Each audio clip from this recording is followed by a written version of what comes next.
Parks closed for maintenance in this section. That was the first thing Officer Dale Briggs said when he walked up to that bench.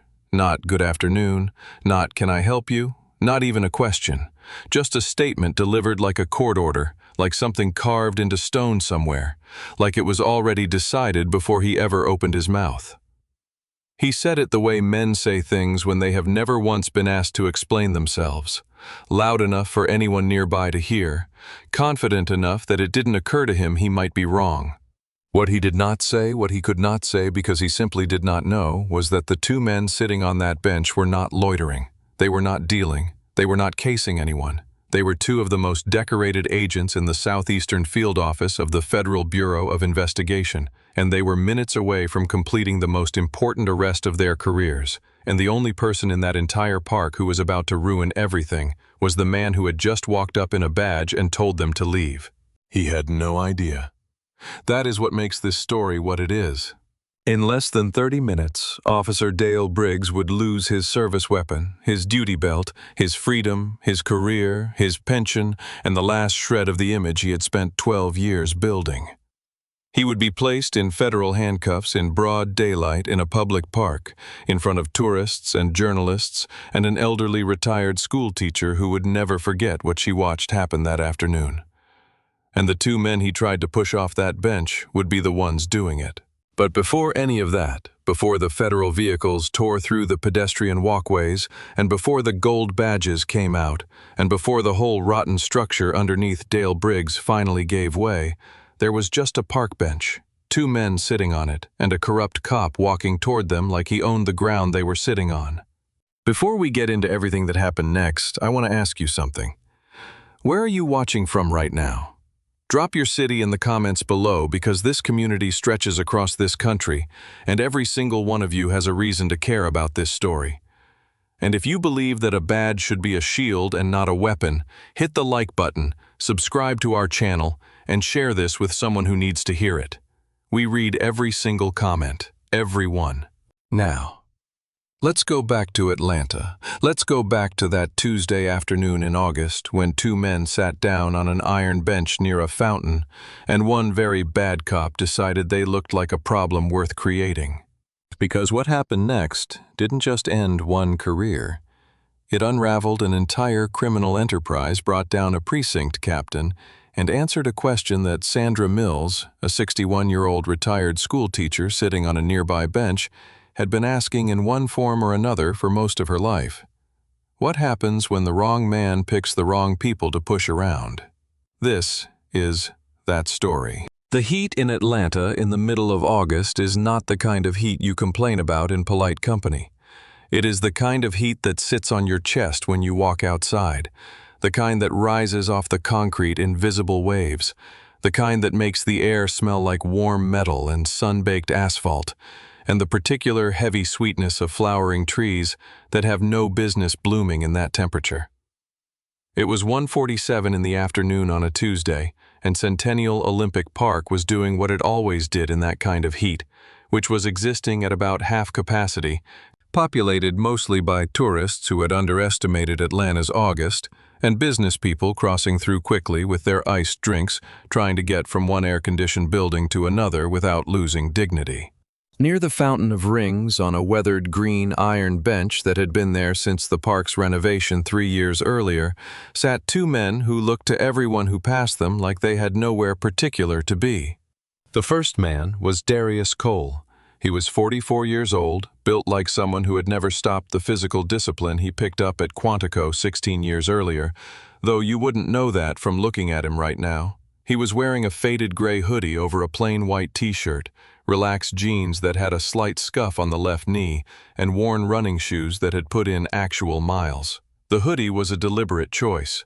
Underneath it, pressed flat against his torso, was a Kevlar vest, and on his right hip, seated in a molded Kydex holster that had been fitted specifically to his frame, was a Glock 19 that he had cleaned and inspected that morning at 4:15, the same way he did every morning before an operation.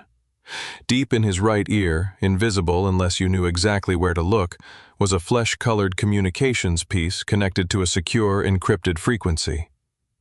Darius was leaning forward slightly, elbows on his knees, looking for all the world like a man watching pigeons or thinking about his commute, or just waiting out the hottest part of the day. The second man was Marcus Webb. He was 33, a former Marine who had moved through Quantico on a trajectory that made his instructors write things in his file that they didn't usually write about new agents. He was wearing an unbuttoned flannel shirt over a dark t-shirt, jeans, and work boots that had steel toes hidden inside them because Marcus Webb planned for things. He was sitting with his back slightly straighter than a civilian would at rest, a habit from years of military bearing that he had learned to soften in the field, but never fully lost. His sunglasses were the practical kind, not the fashionable kind, and behind them his eyes were doing what they had been doing for the past 40 minutes, moving in precise, regular arcs across the northern entrance of the park without ever appearing to. Both men were black.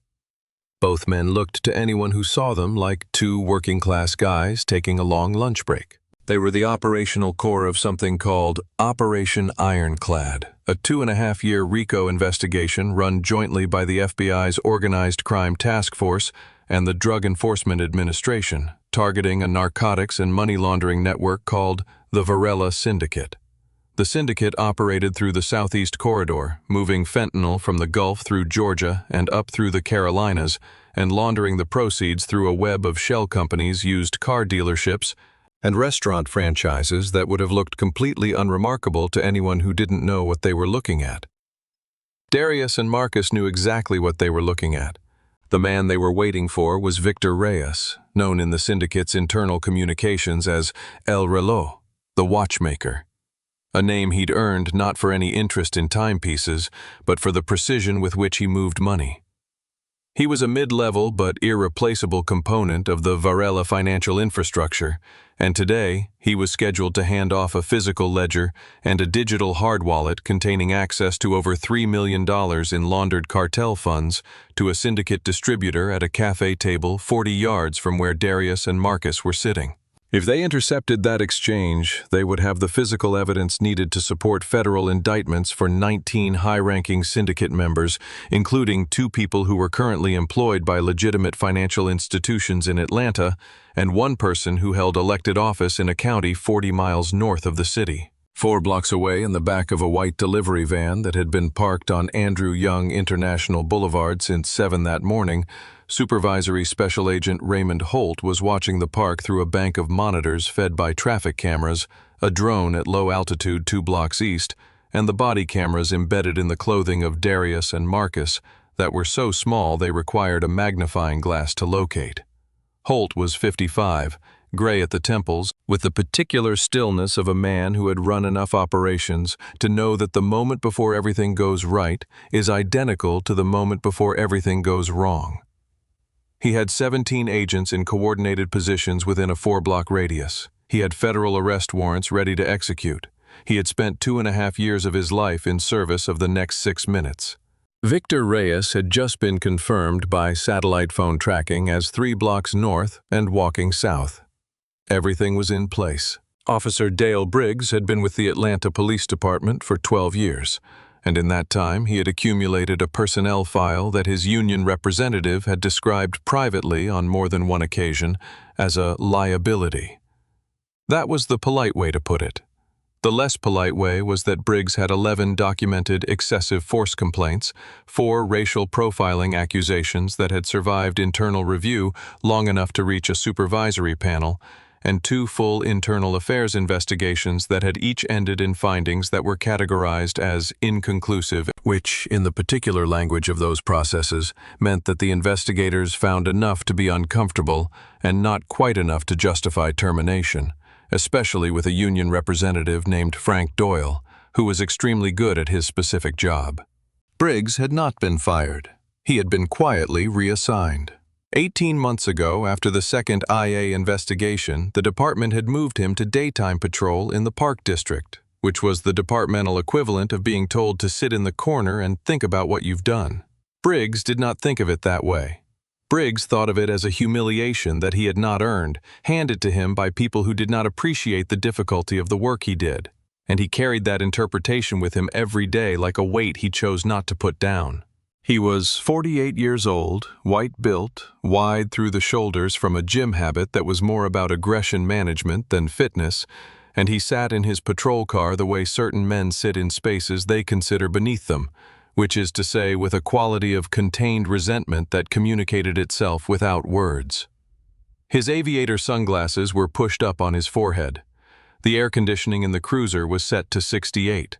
Outside, the park baked in 91-degree heat, and the people moving through it were exactly the kind of people Briggs had decided somewhere in the calcified architecture of his assumptions that he did not particularly care to protect. He was driving a slow patrol circuit along the park's perimeter, not because he expected to find anything, but because driving gave his resentment somewhere to go. He had been doing this for 40 minutes. He was bored and he was hot, and he was angry about the reassignment in the way people stay angry about things they can't change and won't examine, and when his eyes moved to the green iron bench near the fountain and landed on Darius Cole and Marcus Webb, something in him shifted. He told himself it was instinct, professional pattern recognition, the kind that comes from 12 years in the field. He told himself it was the hoodies, the stillness, the particular quality of attention the two men were paying to the northern entrance of the park, not casually looking, but watching, the way people watch when they are waiting for something specific. He told himself it was a dozen things at once, a composite of signals that his experience had learned to read, and he almost believed that was true, and that almost is the most important word in this story. He didn't call it in. He didn't radio dispatch and say, "I'm going to make a contact at the fountain area, 2 males on a bench, just logging it before I go." He didn't run their descriptions through the system. He didn't note the time or the location in the patrol log before he moved. He did none of the things that the training and the procedure and the basic requirements of legal accountability asked him to do before initiating contact with members of the public, because he had never really developed the habit of treating the paperwork as something that existed for the people he was stopping, rather than as bureaucratic friction to be minimized when it slowed him down. He turned the wheel sharply, hopped the curb with his left front tire, and parked his cruiser aggressively across the pedestrian walkway at the entrance to the fountain area. He had done this particular move before. The aggressive park the way the cruiser's angle said, "This space is mine now," the deliberate thud of the door when he climbed out. All of it was intentional. All of it was designed to arrive before he did, to announce something about who held power in this interaction before a word had been exchanged. He unclipped the retention strap on his duty holster. He always did this when he was about to approach someone he had already decided was going to be a problem. He walked with his chest forward and his boots hitting the concrete at full weight, not because the ground required it, but because sound communicated things that words sometimes couldn't, and Dale Briggs understood in the way that men like him understand things without being able to articulate them, that presence was a form of pressure. He did not see 2 federal agents protecting a 2.5-year investigation. He did not see 2 professionals in the middle of the most important afternoon of their careers. He saw 2 black men in hoodies on a summer afternoon sitting very still and watching something very carefully, and in the story he had already written about them inside his head, he was the man who was going to make them explain themselves. He was about to find out how badly he had misread the room. Marcus caught it first, the way he caught most things, which was with his peripheral vision while appearing to look at something else entirely. The light bar on Briggs's cruiser was dark, no emergency lights, but the reflection off the fountain water was enough, a streak of white and red that moved wrong for the angle and speed of traffic. He registered it without turning his head. "Darius," he said, barely moving his lips, the word disappearing into the ambient noise of the park before it reached anyone more than 2 feet away. "I see it," Darius replied in the same register. In Darius's earpiece, Raymond Holt's voice arrived a fraction of a second later. The traffic cameras had already picked up the cruiser's movement, and Holt's voice carried something underneath its professional control that Darius recognized as the specific tension of a man watching a variable he cannot account for materialize in real time. "Local Patrol Zone 6 not coordinating with our liaison," Holt said. "He's not on any of our channels. He's going rogue. Copy," Darius said. "Target is now 2 blocks north," Holt continued. and Darius could hear the calculation happening in real time on the other end of the line. Do not break cover. You have maybe 3 minutes before Reyes is at the drop point. Brush the officer off, get him moving. We cannot lose this exchange. Darius processed that instruction the way he processed most instructions that were technically correct but operationally incomplete, which is to say he understood what Holt was asking, and he also understood that Holt, in his command van 4 blocks away, had not spent 12 years learning what brushing off a man like Dale Briggs actually required. There was no quick version of this. There was no polite 30-second version of this. You didn't brush men like Briggs off. You managed them carefully and at a cost, and the cost was always time.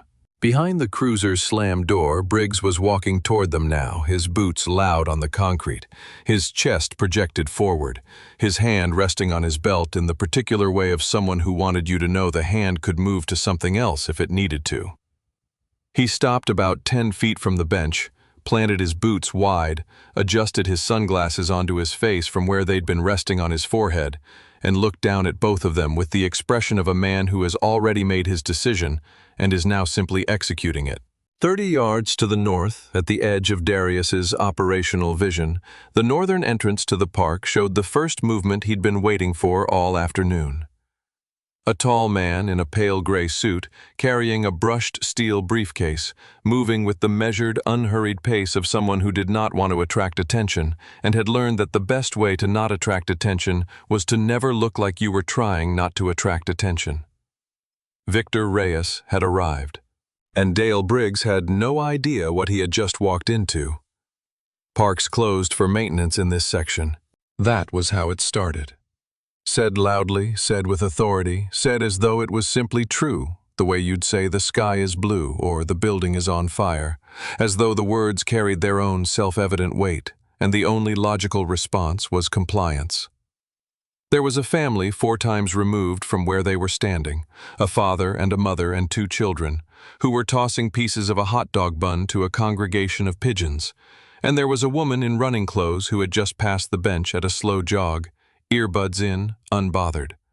And the park was not closed, had not been closed, and the only maintenance being performed anywhere in Darius Cole's immediate vicinity was the careful, sustained, disciplined maintenance of a federal surveillance operation that this man was currently dismantling 1 sentence at a time. Darius leaned back slightly. He let his shoulders drop a fraction of an inch. He adopted the posture of a man who had absolutely nothing to worry about, which required a specific kind of internal work that most people would not have been able to perform in that moment, and he said in a voice that was smooth and even and carried no edge in any direction, just taking a load off. "Officer, it's hot out here. We've been on our feet all morning. We'll be moving on in a few minutes." He had used some version of that sentence before.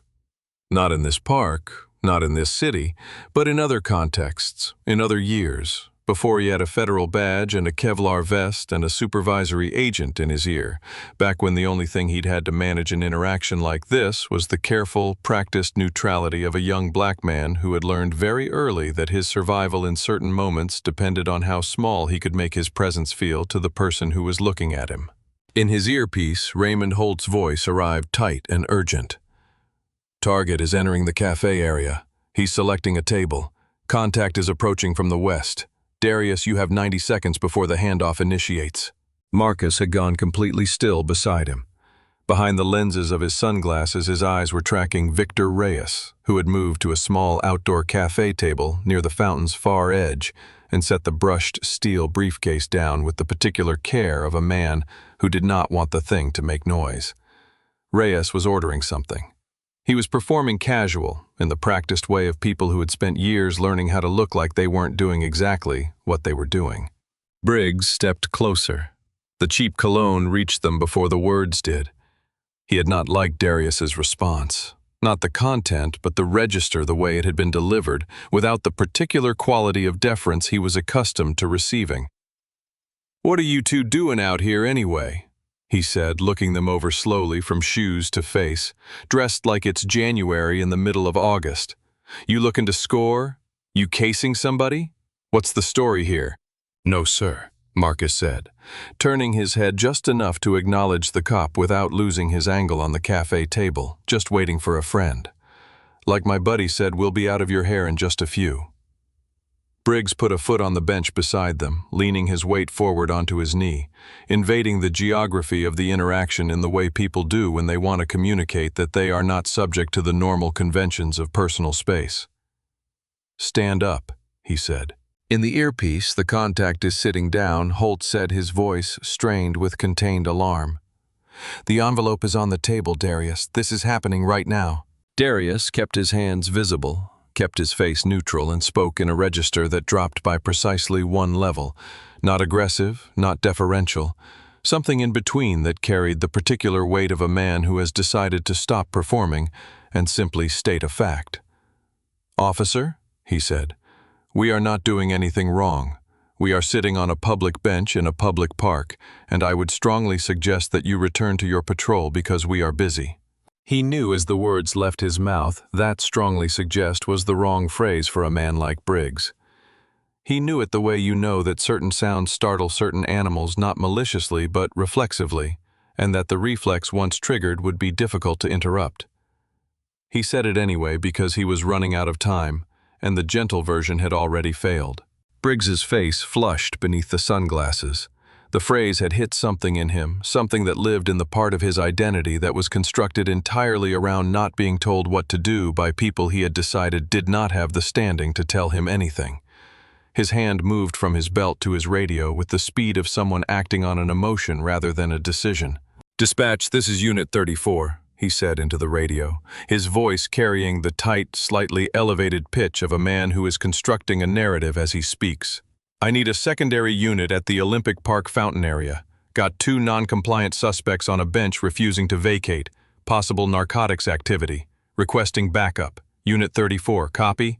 the dispatcher replied. "Secondary unit en route." In the earpiece, Raymond Holt's voice went flat with the particular flatness of a man who is processing the worst-case scenario in real time. "Paul, he's called backup. The handoff is happening right now. You have to find a way to hold this cop for 60 more seconds."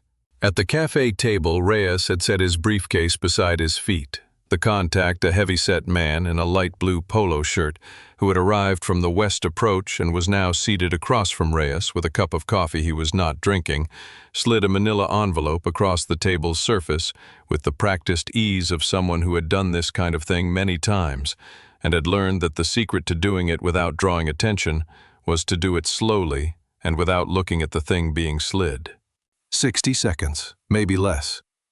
Darius looked at Marcus. One single look that contained everything they needed to say to each other, every calculation, every option, every consequence. They had been partners for 3 years. They had worked operations in conditions that would have broken other arrangements. The look lasted less than a second and communicated everything. They did not have 60 seconds. They had maybe 30. And Dale Briggs, who had no idea that the man across that cafe table was about to complete a transaction that would destroy 3 years of federal work, was now on his radio calling for company. "Let me see some ID," Briggs said, pulling out his notepad with the satisfaction of a man who has found the tool most likely to produce what he's looking for. "Both of you, government names right now." On the surface, this was a reasonable request. Beneath the surface, it was a 3-dimensional operational problem with no clean solution, and Darius processed it in the time it took Briggs to finish the sentence. The identification in his left front pocket identified him as James Monroe. The identification in Marcus's wallet identified Marcus as Terrence Bowen.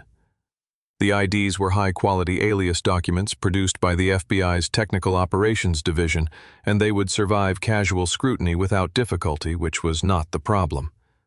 The problem was that producing them meant engaging in the full performative theater of a traffic stop, the slow extraction of the wallet, the careful handling of the card, the waiting while Briggs examined it, the answering of whatever follow-up questions the examination prompted, the entire choreography of an encounter that a man like Briggs, who had already invested his ego in this interaction, would extend for as long as he could justify extending it. At the cafe table, the contact had his hand flat on the manila envelope. Reyes's hand was on the briefcase handle. "We don't have our IDs on us, man." Marcus said, the lie arriving with the smooth completeness of something that had been prepared in advance, which it had not been, but which Marcus's training had prepared him to produce on demand. Left our wallets in the truck. It's parked over by the visitor center. We can go get them right now if you need us to. Briggs's smirk was the smirk of a man who has heard the version of this that he was hoping to hear. He stepped to within arm's reach. No ID, he said, refusing a lawful order, suspicious behavior. He looked at them both slowly, that same heavy-lidded appraisal that he had been performing since he walked up. The look that communicated not that he was evaluating information, but that he had already reached a conclusion and was now assembling the language to justify it. 30 feet away, on a wooden park bench that faced the fountain at an angle that gave her a clear and unobstructed view of everything happening near the iron bench, Sandra Mills sat with her hands folded in her lap and watched.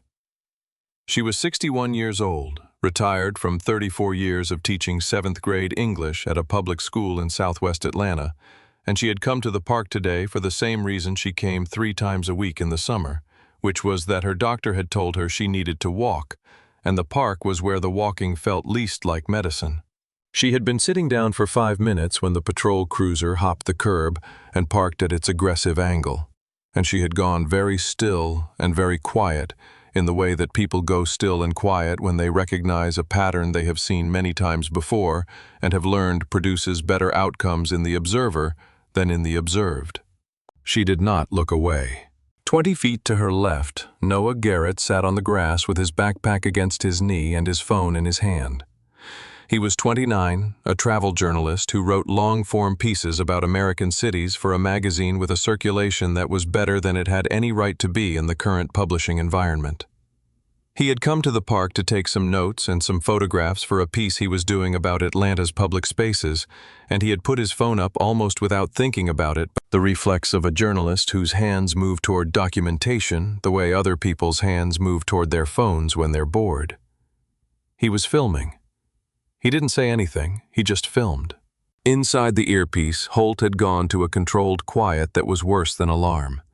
He was watching everything on the monitors. He could see Reyes at the cafe table. He could see the contact. He could see the envelope.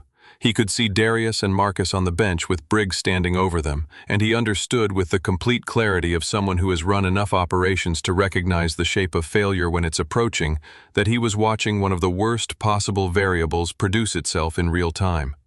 There was nothing Holt could do about it from 4 blocks away, except stay on the line and wait for the next 14 seconds to tell him which way this was going.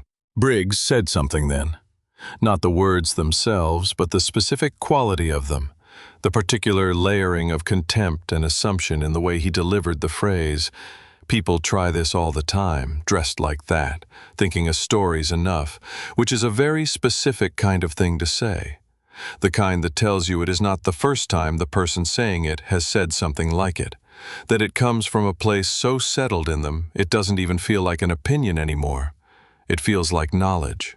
And something in that quality and the specific texture of it reached past the operation and the earpiece and the operational discipline and found a younger version of Darius Cole that Darius had not stopped carrying, had simply learned to keep in a different part of himself during working hours. He was 21 years old.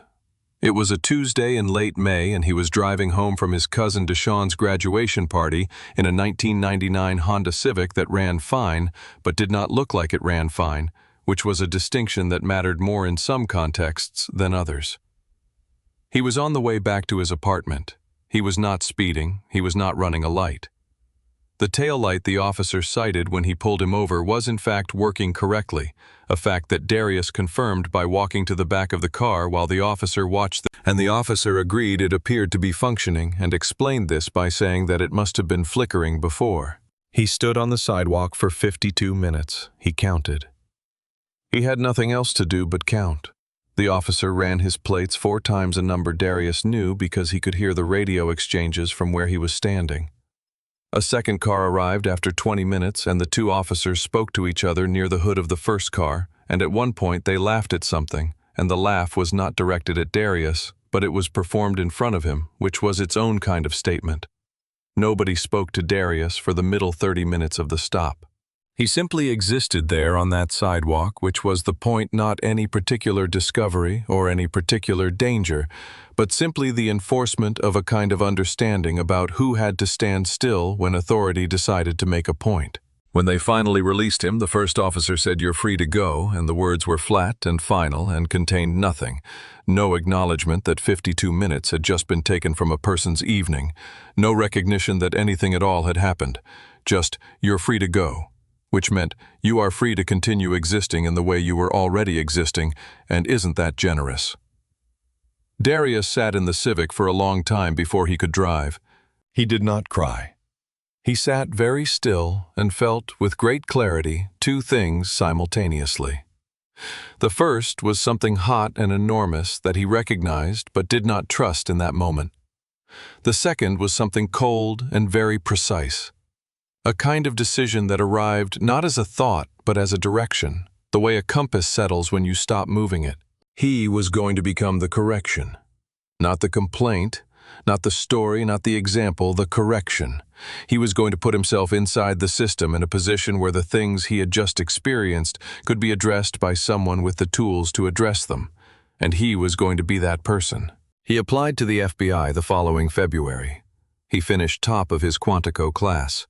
He spent 6 years in the white-collar division, 4 years in organized crime, 2 years in the Joint RICO Task Force, and one Tuesday afternoon in August, he was sitting on a park bench in Atlanta, managing an operation that was going to put 19 people in federal prison for a very long time, and a man who was wearing the same authority that the officer on that Baltimore sidewalk had been wearing 30 years ago was standing over him, telling him that people try this all the time. The memory did not soften Darius. It did not make him angry in a way he couldn't use. It did what the memories of certain moments do when they've been carried long enough and processed thoroughly enough, which is that it sharpened him, the way sustained pressure over time doesn't break certain materials, but makes them harder. And whatever had been built into Darius Cole by that sidewalk, and that 52 minutes, and that "you're free to go," was a part of the man sitting on this bench right now, entirely present, entirely calm, and entirely unmoved. He let none of it reach his face. But he filed the feeling away. Because in about 12 minutes, when he would need to say something true, something that reached past the operational language and the procedural distance and landed in the place where things actually meant what they were, he was going to know exactly what to say. He had been carrying the material for a long time. "Stand up," Briggs said again, and this time there was no question in it at all. Just the flat weight of a command that expected to be followed, the voice of a man who had said, "Stand up," to a great many people over a great many years, and had always in the end gotten what he wanted, either because they complied or because their non-compliance gave him the justification he needed to do what he wanted to do anyway. Darius didn't stand up, he said in a voice that had changed register slightly, that had moved from the careful neutrality of someone managing a difficult situation to something closer to the direct tone of someone who had made a decision, Officer Briggs. "We are seated on a public bench in a public park. We are committing no violation. We have identified ourselves verbally, and I am telling you clearly and respectfully that the best thing you can do right now is return to your vehicle and continue your patrol. We are not going to move." The "we are not going to move" landed differently from anything he'd said before. Briggs heard it, registered it, and the flush that had been building in his face since the "strongly suggest" found its full temperature. In the earpiece, Raymond Holt's voice came with a forced restraint that communicated everything it was trying not to. "Reyes and the contact are face to face," he said. "The briefcase is between Reyes's feet. The envelope is in motion. You have 45 seconds, maybe less. Darius, if there is any version of brushing this cop off that you have not yet tried, now is the time." There wasn't. Darius had tried the versions. There was no version left. Briggs pulled his radio with the speed of someone who had already decided to do this before the conversation began. "Dispatch Unit 34, he said, his voice tight and slightly elevated. "I need backup at the Olympic Park fountain area. 2 non-compliant individuals refusing lawful orders. Possible narcotics activity. Send me a unit now. Unit 34, copy." "A secondary is en route. ETA approximately 6 minutes, the dispatcher replied. 6 minutes. Noah Garrett, sitting on the grass 20 feet away with his phone still up, had not moved since he started filming. He had also not spoken, which was the right decision, the instinct of someone who understood that his presence was most useful as a record. Sandra Mills, on her bench across the path, had not moved either, but her posture had changed, in the way postures change when someone has shifted from watching to witnessing, which is a different thing, a more intentional thing, a thing that involves a choice about where to put your attention and what to do with it afterward. Holt's voice arrived stripped of everything but urgency. Contact is reaching for the briefcase, Darius. The handoff is happening. Marcus spoke quietly without turning his head, his voice pitched for Darius alone. We have to move. I know, Darius said. And both men in the same instant made the same calculation about what the next 60 seconds required, and the calculation was not comfortable, and it was not what either of them had planned for this afternoon, but it was the only arithmetic that made sense given everything that was true right now. They were going to have to choose between the operation and the cop. And the operation had 19 federal indictments and $3 million and 2.5 years riding on it. And the cop was standing right in front of them with his hand on his radio and his ego fully engaged and 6 minutes of backup on the way. They stood up. They stood up together, not quickly, not in a way that communicated anything except intention, two men rising from a bench to move in a direction, the most natural motion in the world, and in a world where Dale Briggs had been anything other than what he was, that motion would have been met with the simple recognition that the two men he'd been harassing were leaving, which was what he'd said he wanted them to do. But Darius and Marcus were not walking toward the park exit. They were walking toward the cafe table where Victor Reyes had his hand on the handle of a brushed steel briefcase, and the Varela Syndicate's contact had his hand flat on a manila envelope, and everything that 2.5 years of federal work had been building toward was happening right now 40 yards away. And Briggs, who saw two black men stand up and move toward something with purpose, did not see federal agents executing an arrest.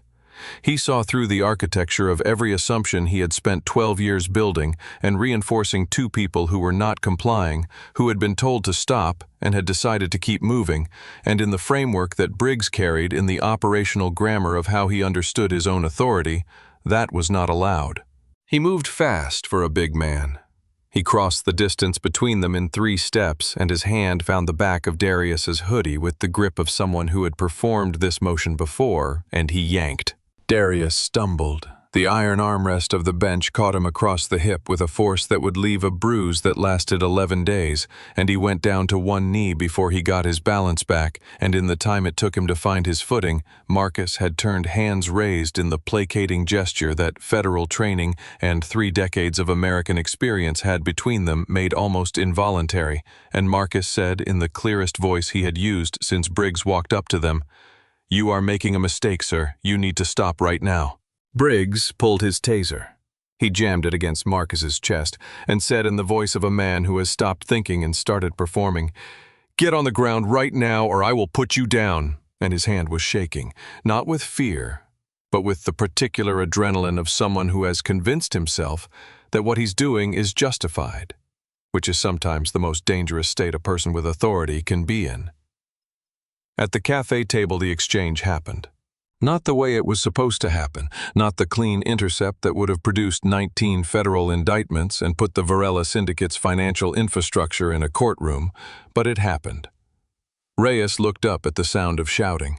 He saw a police officer physically struggling with 2 men near the fountain.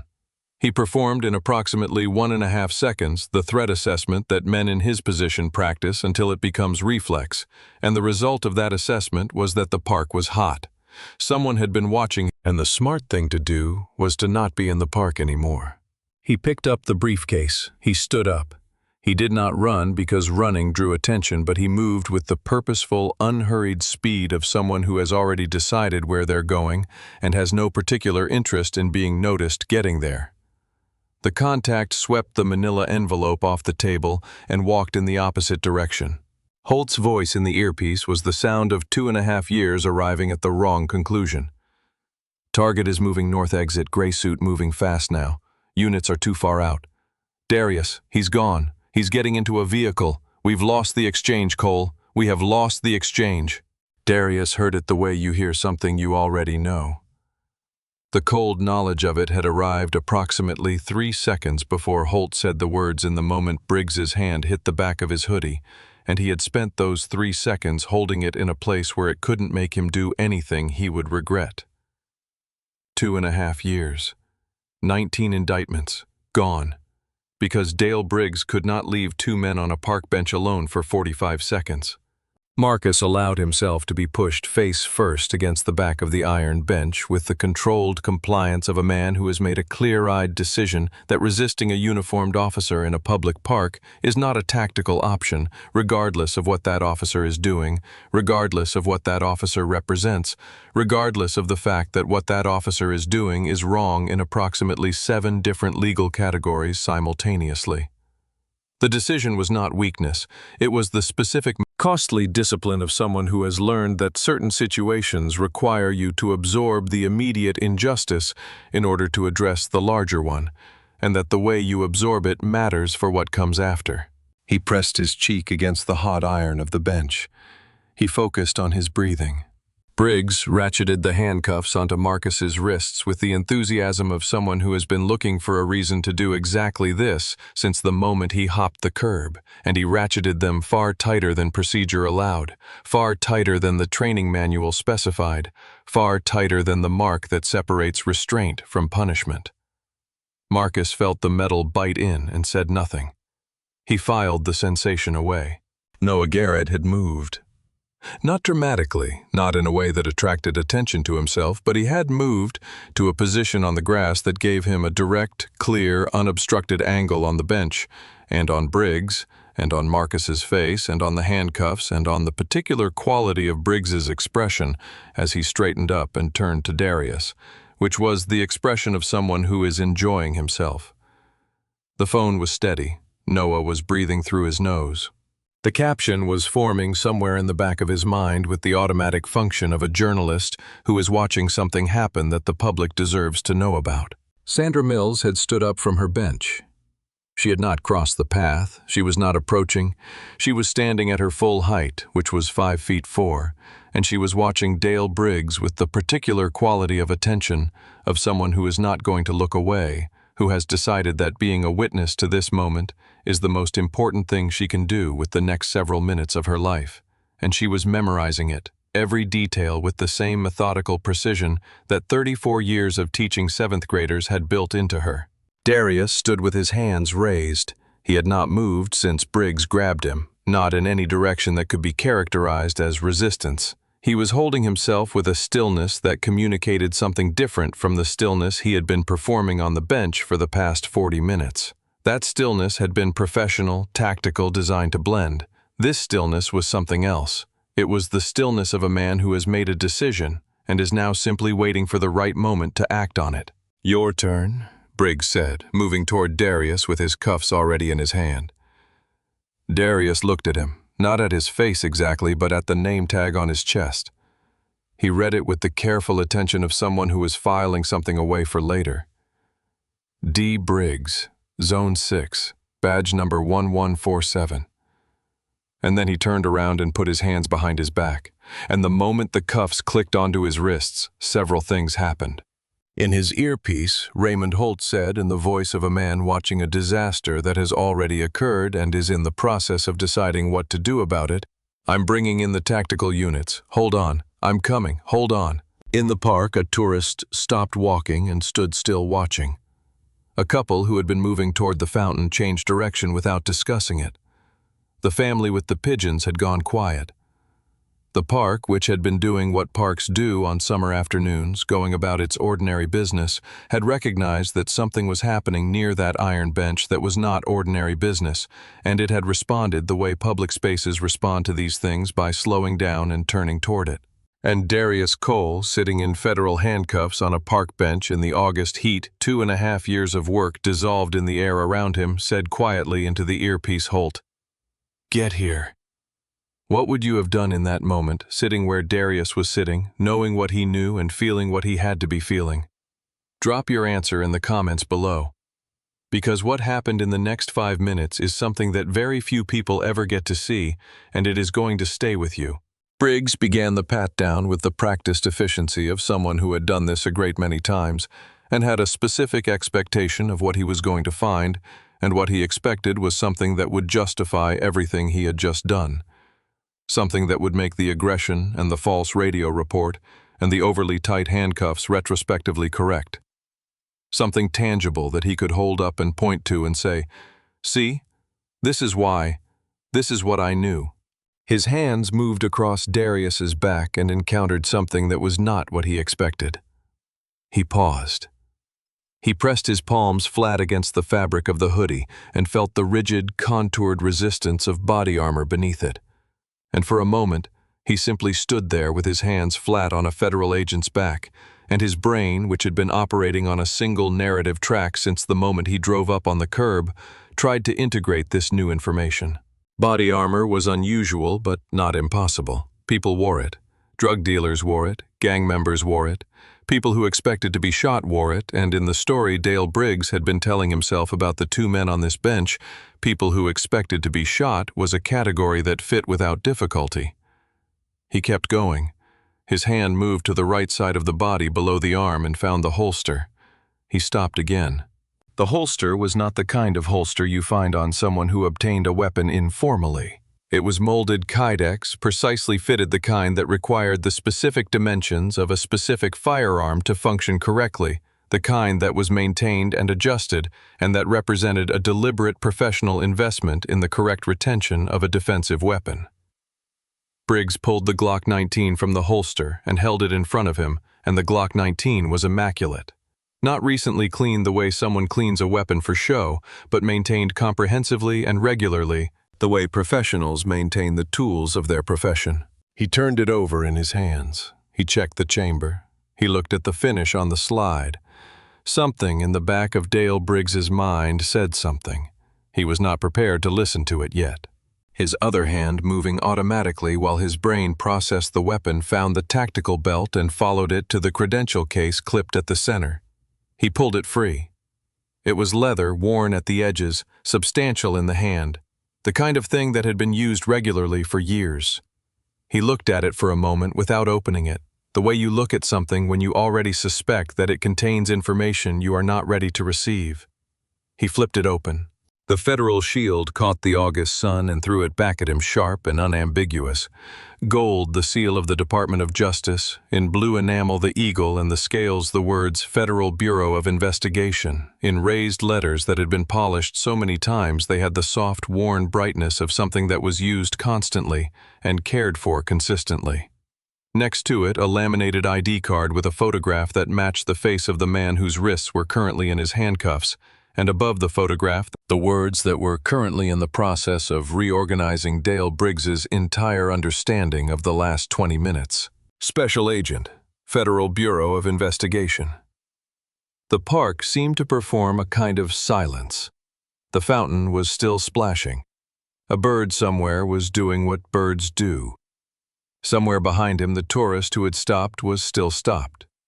The only sound that registered as different from any other sound was the breathing of Dale Briggs, which had changed in a way that breathing changes when the body recognizes that something very significant has just occurred, which it had. Briggs stared at the badge. He blinked. He looked at the handcuffed man in front of him. He looked at the badge. He looked at the man. He said out loud to himself and to no one in particular, and to the park and to the August heat, the one word that served as his first articulated response to the situation he was now in, which was fake. He said it quietly, almost to himself, as though if he said it quietly enough, it might turn out to be true. Fake, he said. Bought online. Good fake, though. They make these pretty good now. Nobody confirmed this for him. Marcus spoke from his position on the bench, his cheek against the hot iron, his voice stripped of everything except the specific contained quality of someone who has been waiting for precisely this moment and has decided that calm is the most devastating register available to him. "Check my left breast pocket," Marcus said. "Go ahead and check it." Briggs looked at Marcus. He looked at the credential case he was still holding. His hands had developed a visible tremor that had not been present 10 minutes ago. the fine motor consequence of adrenaline meeting the particular shock of realizing you have made an irreversible mistake in a very public location in front of a great many witnesses.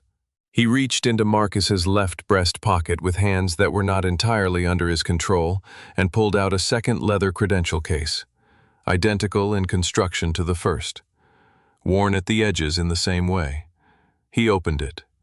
Second gold shield, second federal ID, same seal, same eagle, same scales, same raised letters, different photograph, different name, same irreducible authority.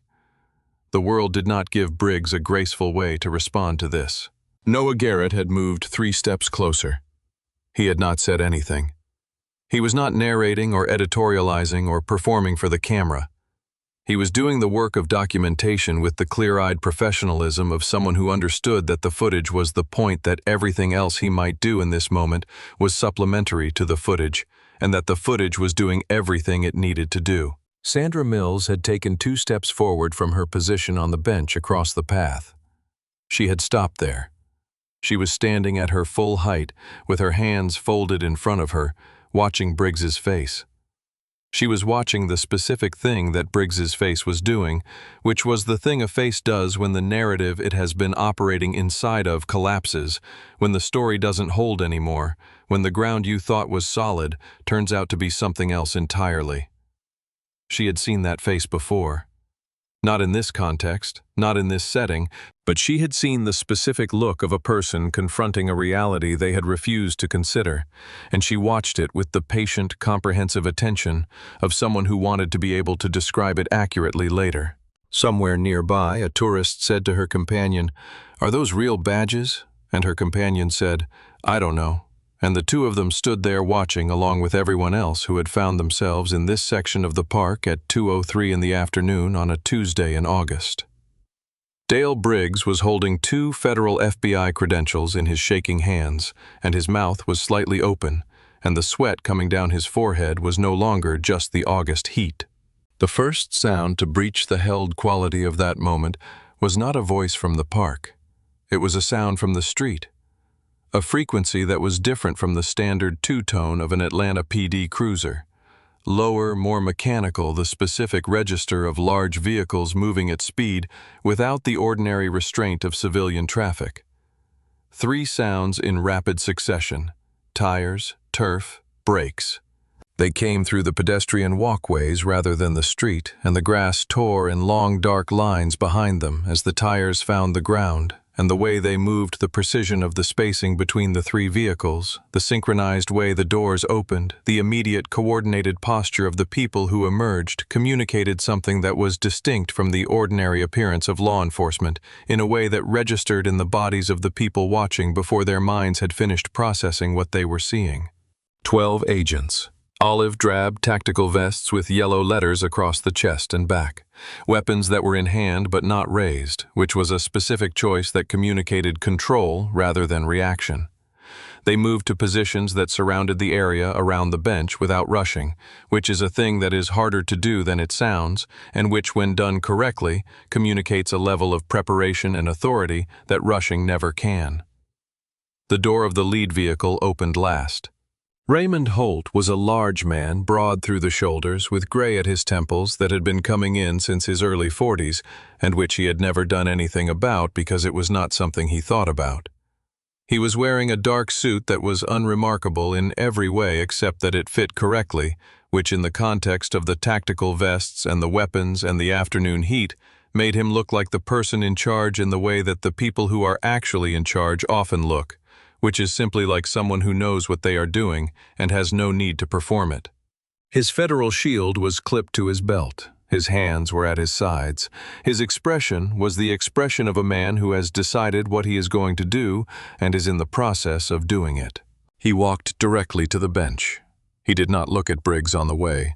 He did not acknowledge the patrol cruiser or the 2 APD backup officers who had arrived behind the federal vehicles and were now standing on the grass in the particular posture of people who are trying to understand what they have arrived in the middle of. He walked to where Darius and Marcus were sitting in handcuffs on the iron bench, and he stood in front of them, and he said the first thing he said to them, which was a question so simple and so direct that it contained in its simplicity everything. "Are you injured?" he said. Not, "Are you okay?" Not, "What happened?" Not, "Who is this officer?" Just, "Are you injured?" The specific and immediate question of a supervisor whose primary concern in that moment is the physical condition of the agents who are in his care. Darius looked up at him. "Just our wrists," he said, "and the 2.5 years we left on that cafe table." Holt held eye contact with Darius for a moment that was short in duration and complete in communication. Then he turned and looked at Dale Briggs. It was not a look that contained anger. It contained something much less comfortable, which was the flat, complete professional assessment of someone who has identified a problem and is about to resolve it. Briggs was still holding both credential cases. His hands were still shaking. He had the look of a man who is calculating rapidly and arriving at conclusions he does not like. And Holt looked at him the way you look at something you are going to deal with now. He extended his hand. One word. Keys. Briggs fumbled. He dropped the key ring once the metal sound of it hitting the concrete surface, carrying across the suddenly quiet area with a clarity that seemed disproportionate to its size. He picked it up.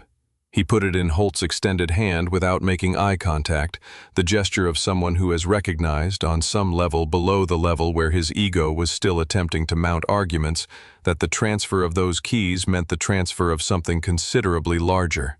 Holt handed the keys to a tactical agent without looking at the exchange, his eyes still on Briggs. The agent moved to the bench and worked the handcuffs off Marcus first, then Darius.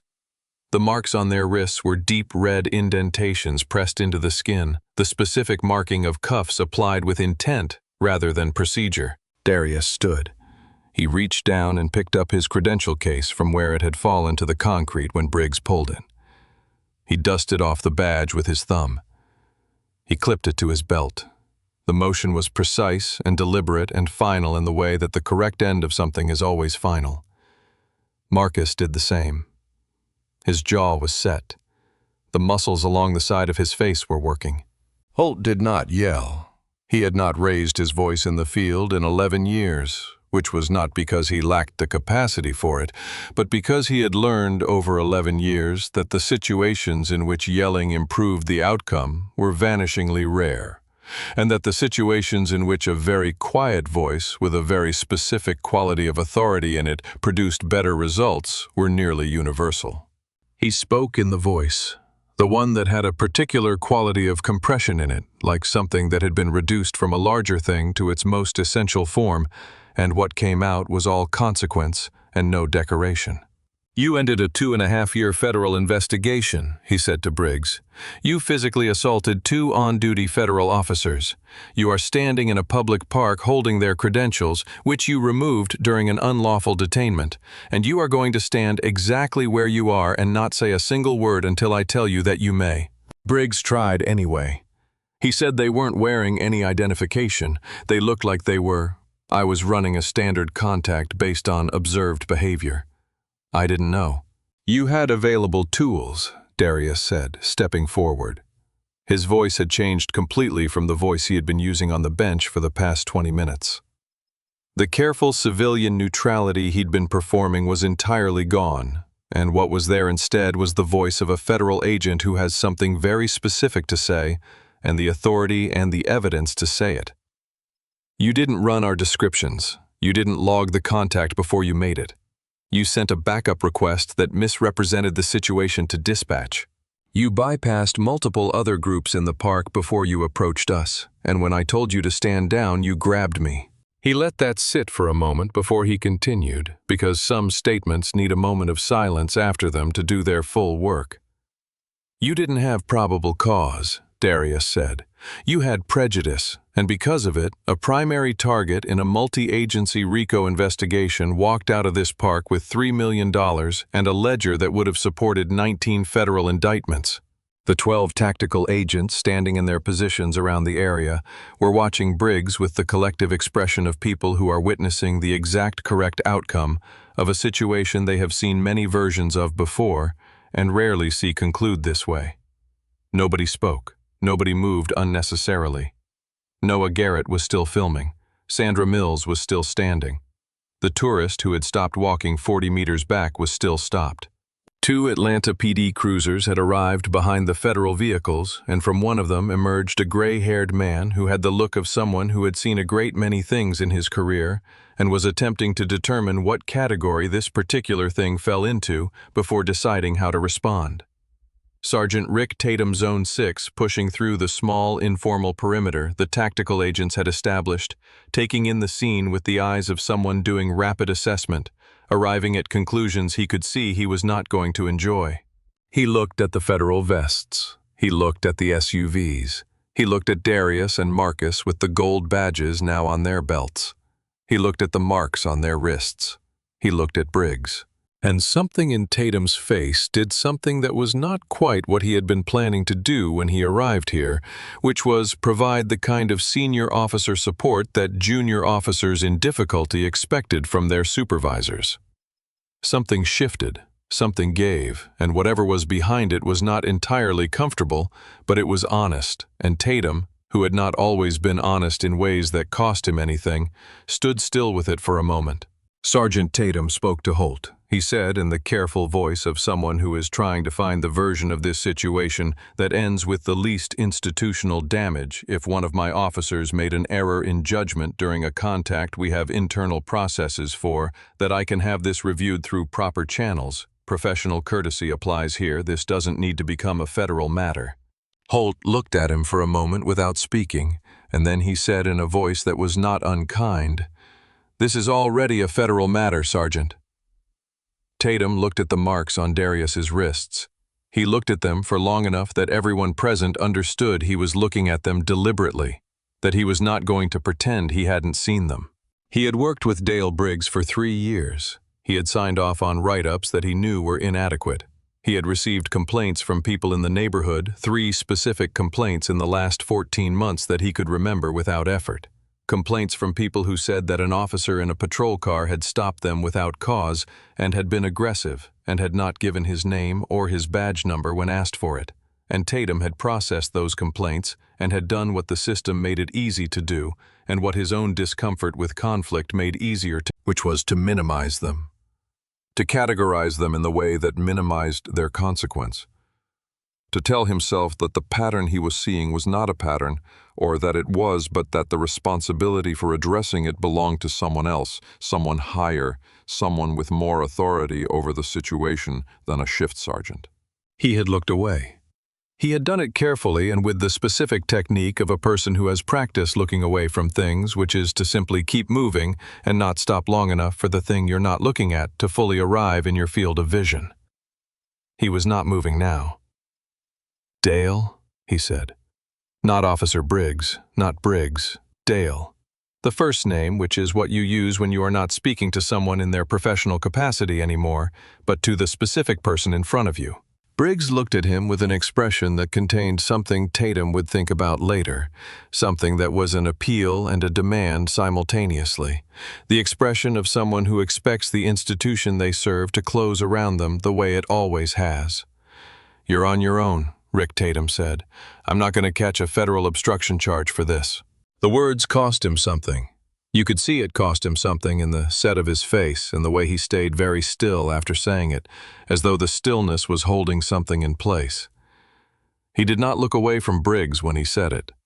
He said it looking directly at the man he had been making the wrong choice about for 3 years, and he let Briggs see that he was saying it clearly and with his eyes open.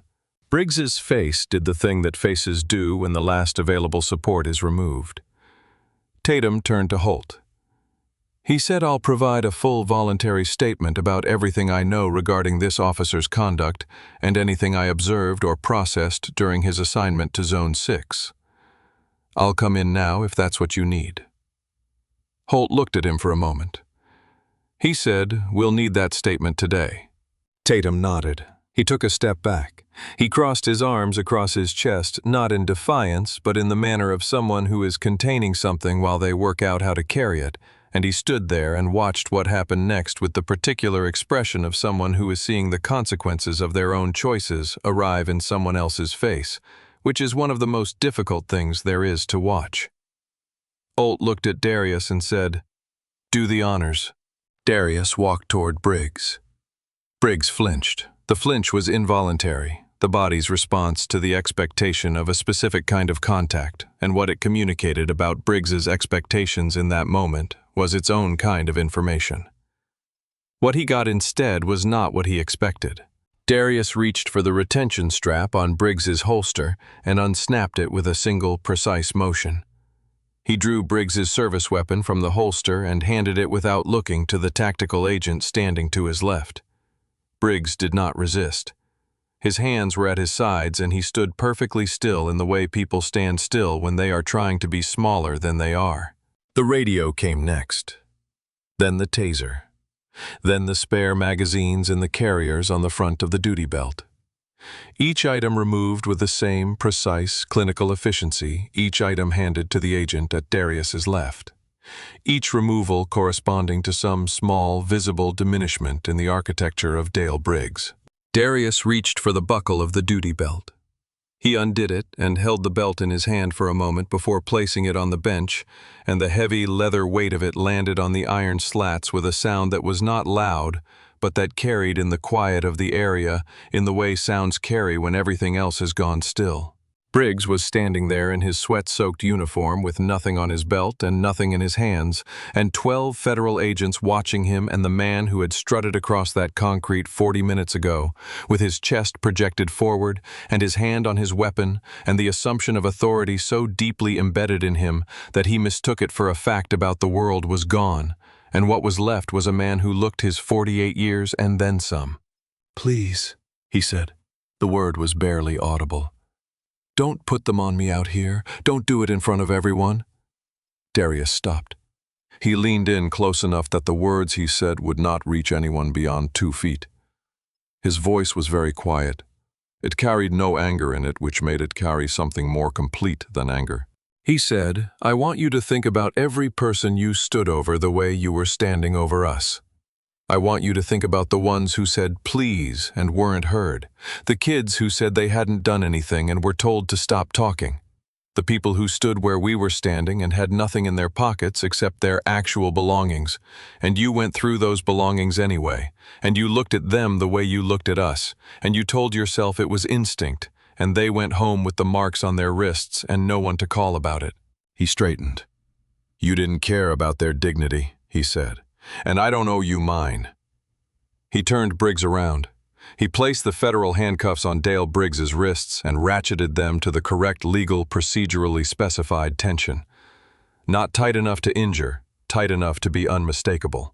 "Dale Briggs," he said in the full voice, the voice for the park, and the witnesses, and the record, and everything that came after. "You are under arrest for assault on a federal officer in violation of Title 18 United States Code Section 111 and for deprivation of rights under color of law in violation of Section 242. You have the right to remain silent." He paused. "I strongly suggest you use it." The walk from the bench to the federal SUV was maybe 30 yards, and it took approximately 45 seconds. And in those 45 seconds, something happened in the park that had not happened in the 2 hours before it, which was that the park went completely, utterly, entirely quiet. Not the absence of sound. The fountain was still running. A car on the street beyond the park was still moving. The birds were still doing what birds do. But the human layer of the park, the voices and the movement and the ambient noise of people going about their ordinary business, that had stopped because the people in this section of the park had collectively arrived at the recognition that what they were watching was not ordinary, and ordinary response was not the appropriate register. Noah Garrett tracked the walk with his phone, and in the frame you could see Briggs moving between Darius and a tactical agent, and you could see the duty belt on the bench, and you could see the cleared holster, and you could see the back of Briggs's head and the way he moved, which was the way people move when they no longer trust their legs entirely. Noah's caption, which he was composing in the part of his mind that was still operating in the journalistic register while the rest of him processed what he'd watched, was 12 words long and contained no adjectives and no interpretation. Just what happened. Just what he saw. Sandra Mills watched Briggs walk past. She did not look away. She did not say anything. Her hands were still folded in front of her.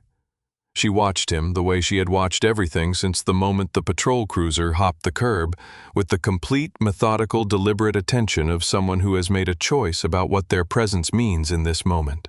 When Briggs was level with her, he did not look at her. Whether he couldn't or chose not to was a distinction that probably didn't matter. The federal SUV door opened. Someone placed a hand on top of Briggs's head in the standard protective gesture and guided him in. The door closed. In the dark interior of the vehicle, Dale Briggs sat alone for the first time since he had driven into that park, believing himself to be the most powerful person in it. Tatum stood beside his cruiser with his arms still crossed and watched the SUV. He had taken his sunglasses off at some point, and he was holding them in one hand, and his face without them was older-looking and more uncertain, which was accurate. Somewhere behind him, one of the APD officers who had arrived with the backup units said something quietly to another one. Tatum didn't hear what it was. On Noah Garrett's phone, the upload bar had reached completion while he was watching the SUV. The video was live. It had, in the time it took him to refocus the camera back on the scene, already been viewed by someone, because the counter showed a number above 0, and it was moving upward, which was a small mechanical fact that contained within it the beginning of something considerably larger. The number was going to keep moving. Noah didn't know yet how far, but he could feel it the way journalists sometimes feel these things, the particular quality of a moment that is not going to stay private, that has already escaped the geography of the park where it happened, that is in the process of becoming something it hasn't finished becoming yet. Sandra Mills was still standing where she had been standing when Briggs walked past. She turned and looked at the bench, the iron bench where 2 men had been sitting in handcuffs 20 minutes ago. And then she looked at the space where the federal vehicles were parked, and then she looked at the space in the air where all of it had happened. She sat back down. She folded her hands in her lap again. She was not finished with this day, not yet. The federal search warrant on Briggs's patrol cruiser was executed in the parking structure 2 blocks from the park where the vehicle had been towed as evidence, and it began at 4:15 in the afternoon, which was approximately 2 hours after the cuffs went on, and it was conducted by the evidence response team under Agent Lena Cruz, who had 11 years of experience and a particular gift for the kind of careful, systematic search that produces results beyond what the initial warrant targeted.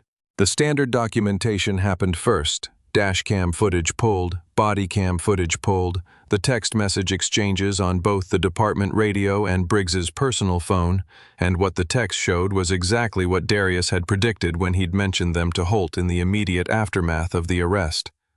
The thread on the personal phone contained a message sent to a fellow officer named Victor Sloan, approximately 3 minutes before Briggs hopped the curb, and the message said in Briggs's own language, "Got 2 guys on a bench at the Olympic Park fountain, black males, one in a gray hoodie going to go have a conversation, could be holding, didn't call it in." Victor Sloan's response said good luck, 3 minutes before he made contact, before he'd spoken to them, before he'd had any interaction whatsoever. The premeditation was not an inference. It was in the text message in Briggs's own words in the timestamp. But that wasn't what the afternoon produced that changed everything. The dog alerted on the trunk at 4:47. Cruz called in a secondary warrant for the trunk compartment, which arrived in 20 minutes, and when they opened the trunk and removed the spare tire and found the false floor panel welded into the chassis below it, and when they opened what was inside the false floor panel, the investigation that had started as an assault case began to expand in a direction that nobody in the evidence processing room had been expecting. 4 handguns, unregistered, no serial numbers, packaged narcotics in quantities that put them unambiguously in distribution territory rather than personal use, and a vacuum-sealed package of cash that the evidence team counted twice and documented as $87,000 in mixed bills. Darius and Marcus, who had been at the field office since 3:30, went to the evidence processing room when Cruz called, and they looked at the contents of the false floor panel. And they looked at each other, and then Darius asked Cruz if the GPS logs had been pulled from the patrol vehicle yet. Cruz said they were working on it. Darius said he was going to need them tonight.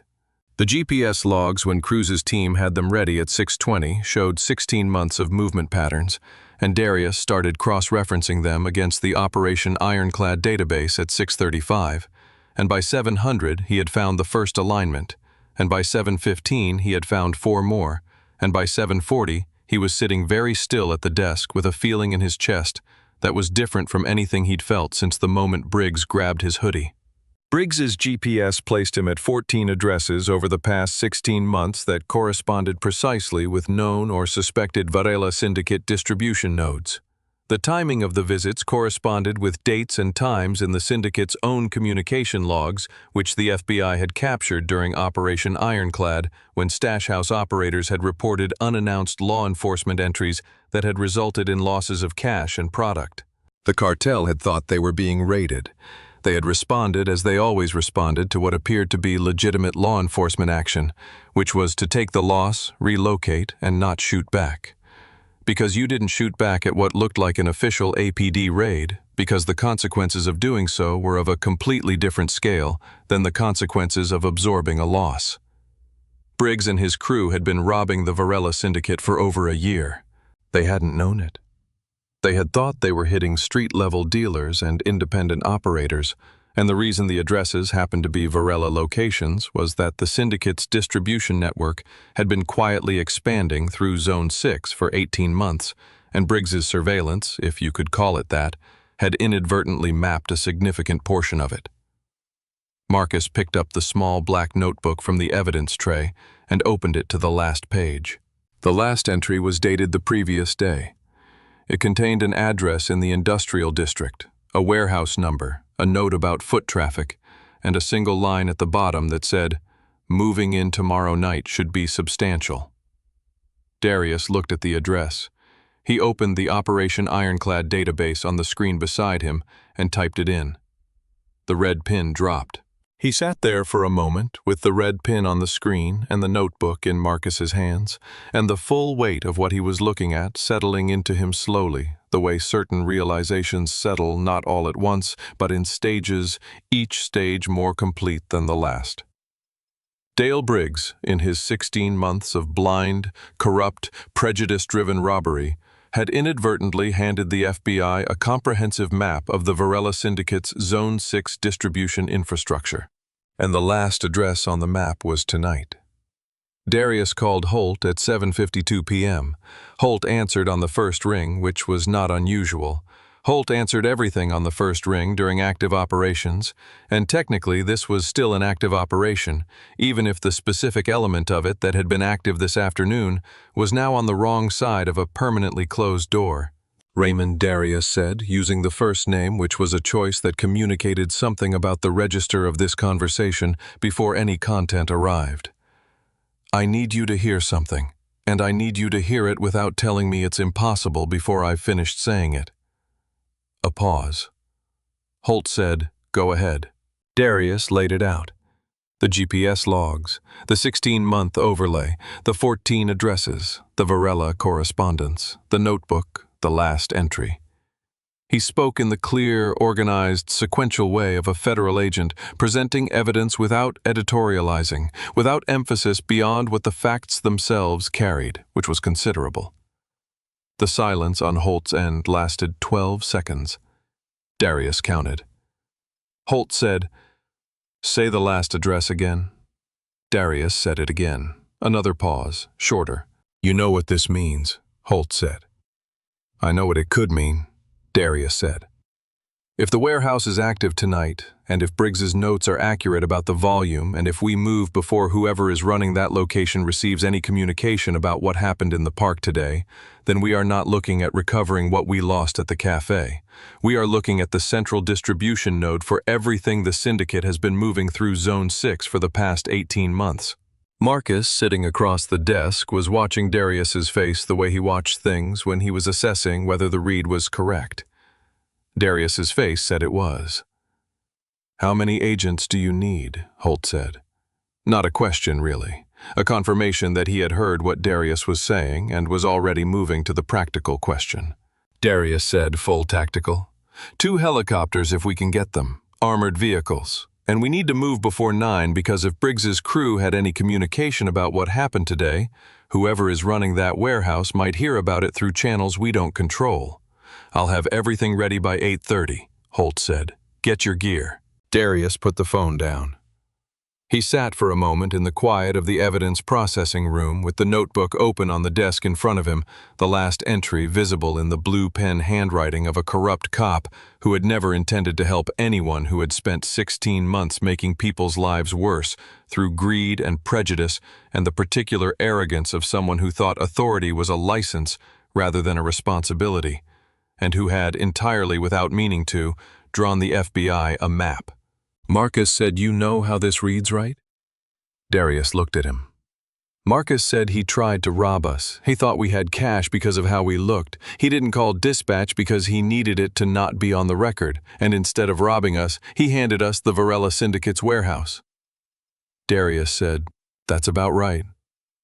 Marcus sat back. He looked at the notebook. He said, "You know what my grandmother used to say about things like this?" Darius said, "What?" Marcus said she used to say, "Sometimes the Lord sends your blessing through the wrong hands." Darius looked at the notebook, then at the screen with the red pin on it, then at Marcus. He said, "Go get your vest." The night air over Atlanta at 9:17 was different from the afternoon air, in the way Atlanta nights in August are always different from Atlanta afternoons. Still warm, but carrying the first suggestion of the breath that comes after the city has finished burning through the day's full heat. Darius sat in the lead vehicle with his Kevlar on and his Glock checked and his earpiece in, and the particular quality of focus that he had developed over 16 years in the field running through him like a current. The focus that came before the action, the focus that was different from calm because it was active, fully active, just directed. Beside him, Marcus had his hands flat on his thighs in the old Marine stillness that he never fully stopped carrying. 2 helicopters were in the air ahead of them, running dark. The convoy moved through the industrial district without lights or sirens because the people inside the warehouse at 200 Industrial Boulevard Warehouse 9 were not going to hear them coming. They hit it at 9:24. Flashbangs went in first through 3 entry points simultaneously, and the light they produced in the dark interior of the warehouse was the kind of total disorienting white that removes the world from the people inside it for the seconds they need to be removed from the world. The sound followed a fraction behind the concussive compression that translates to the body as a complete disruption of the spatial map the nervous system maintains, and in those seconds before the cartel guards inside Warehouse 9 at 200 Industrial Boulevard had recovered sufficiently to process what was happening to them, Darius and Marcus were through the north entry with the tactical team behind them, and the building was being secured from 3 directions at once with the coordinated precision of people who had trained together for scenarios in which there was no room for improvisation. 4 minutes and 11 seconds from first breach to all clear. Not a single casualty on either side, which was either remarkable or the expected outcome of an overwhelming force advantage combined with the complete absence of any preparation on the part of the people inside, who had, as Briggs's notes had predicted, expected a quiet night.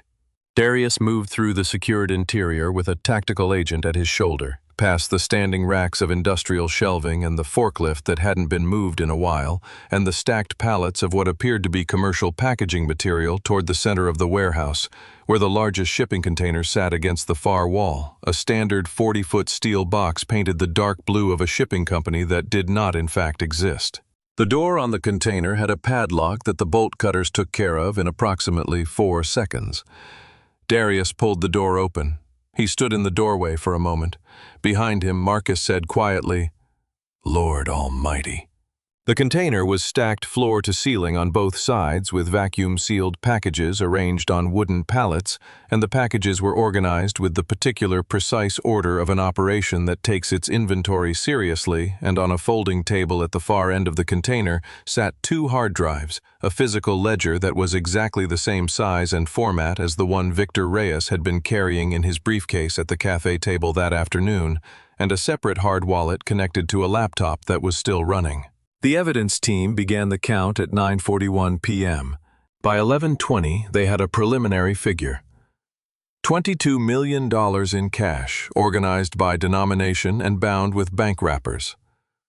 The physical ledger contained in the compact and precise handwriting of the Varela Syndicate's actual bookkeeper, a complete financial record of the organization's southeastern operations going back 27 months. 380 kilos of uncut fentanyl, enough to represent a public health emergency in its own right.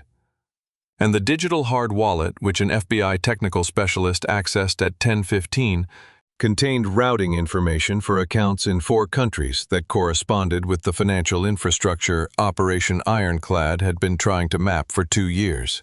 It was the largest single drug and currency seizure in the history of southeastern United States federal law enforcement.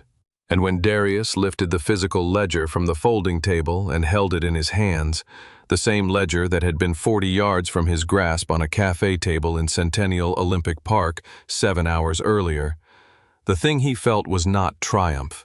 It was not relief exactly, or not only that. It was the particular completion of something that had been long and grinding and costly, the kind of feeling that comes at the end of the very long things, when you finally reach the place you were going and find that the place is real and that getting here was worth what it cost, even on the days, especially on the days when you weren't sure. He looked at Marcus. Marcus was looking at him with the expression of a man who is not going to say the thing he's feeling because the thing he's feeling is too large for words right now, which Darius understood completely. He handed Marcus the ledger. Marcus held it for a moment. He handed it back. Neither of them said anything for a little while, and that was all right. The federal holding facility where Dale Briggs had been sitting for 6 hours was designed to produce a specific psychological effect, and it was very good at its job. The room was gray. Not decoratively gray or practically gray, but the specific, unvarying gray of a space that has been designed to give the person inside it as little to look at as possible, because the less there is to look at, the more the person inside is left with what they brought in with them. The temperature was held at 62 degrees. The table was steel-bolted to the floor. The ring on the wall that the handcuff chain was threaded through had been used many times and would be used many more. Briggs was wearing a Bureau of Prisons jumpsuit in orange because his APD uniform had been seized as evidence, and he had been in this room for 6 hours, and in those 6 hours he had asked for his union representative 3 times and received no response each time other than the closing of the heavy door, and he had been alone with his calculations. His calculations were the calculations of a man who has not yet fully understood the depth of what he has stepped into, which made them the calculations of someone arriving at conclusions that were going to be revised. He was running misunderstanding, bad stop, union will push it down, desk job or suspension, pension survives, and he was running it on a loop, the way people run loops when they are trying to make a story fit the facts instead of letting the facts tell their story. The door opened. Darius and Marcus came in. They had showered and changed and were wearing dark suits with their federal shields clipped at the belt, and they looked exactly like what they were, which was the apex of a federal justice process that had spent the last 6 hours building a case around Dale Briggs, while he sat in a room doing arithmetic that was no longer relevant. Behind them came AUSA Patricia Okafor. She was 42 years old, tall, with natural hair pulled back, and the specific professional severity of someone whose job was to stand in federal courtrooms and say things that ended people's freedom, and who did that job with the kind of complete technical precision that made opposing counsel deeply uncomfortable. She was carrying a folder that was not thin. The 3 of them sat down across from Briggs. Nobody spoke. The silence lasted long enough for Briggs to understand that the silence was intentional, that nobody in this room was in a hurry, that the people across the table from him had already done what they came here to do, and were simply in the process of informing him of it. Briggs said, "Where is my union representative?" Patricia Okafor opened the folder.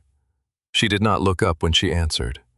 She said the union handles administrative disciplinary processes for the Atlanta Police Department.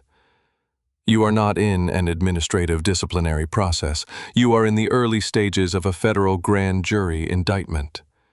The union's representation does not extend to federal criminal matters. You are entitled to a court-appointed attorney who will be assigned at your arraignment tomorrow morning. Briggs said, "I want a lawyer." and his voice had a quality in it that his voice in the park that afternoon had not had, which was the quality of someone who is aware on some level, below the level where they are still constructing defenses, that they need one. Darius laid it out. He did it the way he had been trained to do it, which was in order and without embellishment, because the facts in this case did not require embellishment. He laid out the text message sent 3 minutes before the contact in Briggs's own words, describing his intention to shake them down. He laid out the dashcam footage, confirming the failure to run descriptions, the failure to log the contact, the bypassing of 3 other groups in the park before approaching them. He laid out the physical evidence from the trunk. He laid out the GPS logs and the 16 months of visits to addresses that matched the Varela Syndicate's distribution infrastructure. He laid out the notebook. He did all of this in the flat sequential voice of someone reciting what the evidence showed, not editorializing, not interpreting, just laying the record of Dale Briggs's choices in front of Dale Briggs, one item at a time.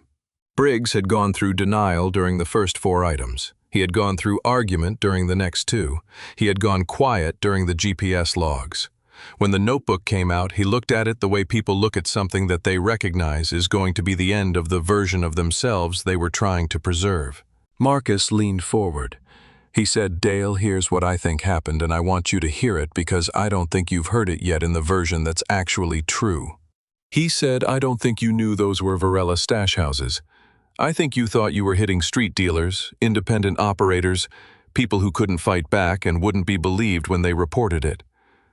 I think you drove through Zone 6 and you looked for people and places that matched whatever picture you had in your head of what an acceptable target looked like. And the reason those addresses happened to be Varela locations is that the Varela Syndicate had been spreading through Zone 6 for 18 months, and you never knew it because you weren't conducting surveillance. You were conducting robberies. And there's a difference." He paused.